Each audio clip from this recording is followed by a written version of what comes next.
यह उस समय की बात है जब बादशाह अकबर की बीरबल से पहली बार मुलाकात हुई थी। तब के समय बीरबल का नाम महेश दास था। एक दिन बादशाह अकबर अपने राज्य के दौरे पर निकले तो उन्होंने अपने राज्य में एक व्यक्ति की चतुराई को देखकर अत्यधिक प्रसन्न हुए। उन्होंने अपने दरबार में उस व्यक्ति को आने के लिए कहा। साथ ही बादशाह ने अपनी एक अंगूठी दी। वह व्यक्ति कोई और नहीं महेश दास था। एक दिन महेश दास ने बादशाह अकबर से मिलने का विचार बनाया। बादशाह ने मुझे इनाम देने के लिए बुलाया भी था। महेश दास जब महल के द्वार पर पहुंचा तो उसने देखा कि वहां पर कई सारे लोग लाइन लगाकर बादशाह से मिलने का इंतजार कर रहे हैं।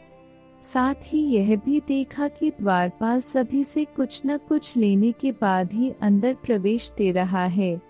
जब महेश दास महल के द्वार पर पहुंचा तो द्वारपाल ने उसे रोक दिया तो महेश दास ने बोला कि बादशाह ने उसे इनाम के लिए बुलाया है। तो द्वारपाल ने महेश दास से कुछ निशानी देने को कहा, क्योंकि राज दरबार के अंदर जाने के लिए लोगों को कुछ सबूत दिखाना पड़ता था।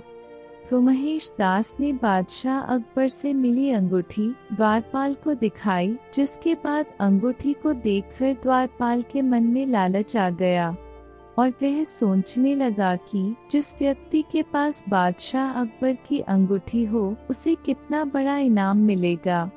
द्वारपाल ने महेश दास को राज दरबार में जाने से पहले एक शर्त रख दी कि उसे मिलने वाले इनाम में आधा हिस्सा उसे देगा तो ही महल के अंदर प्रवेश देने देगा।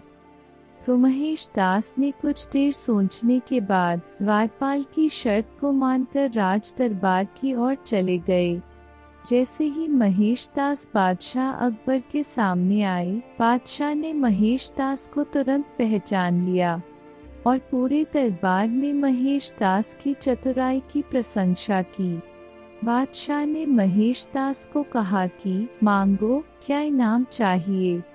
महेश दास ने बादशाह से प्रश्न किया कि मैं जो भी मांगू आप मुझे वो इनाम में दोगे। बादशाह अकबर ने जवाब दिया कि तुझे जो भी इनाम में चाहिए वो तुम बिना डरे मांग सकते हो, तुम्हें वो जरूर दिया जाएगा। फिर महेश दास ने बड़ी अजीब मांग रखी कि मुझे इनाम में मेरी पीठ पर 100 कोड़े से मारे जाए। महेश दास की इस अजीब मांग को सुनकर बादशाह अकबर और राज दरबार के सभी लोग आश्चर्य से महेश दास की ओर देखने लग जाते हैं। बादशाह अकबर ने महेश दास से पूछा कि तुम ऐसा इनाम क्यों मांग रहे हो जिससे तुम्हें ही कष्ट हो। तब महेश दास ने द्वारपाल से हुई सारी बातचीत बादशाह को विस्तार पूर्वक बताई और इनाम का आधा हिस्सा द्वारपाल को देने के लिए कहा।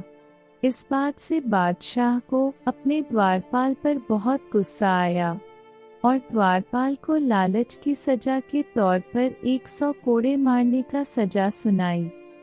बादशाह अकबर महेश दास की चतुराई को देखकर महेश दास को अपने राज दरबार के लिए मुख्य सलाहकार के रूप में नियुक्त करके बादशाह ने महेश दास के नाम को परिवर्तित करके बीरबल रख दिया। तब से महेश दास बीरबल के नाम से प्रसिद्ध हो गए।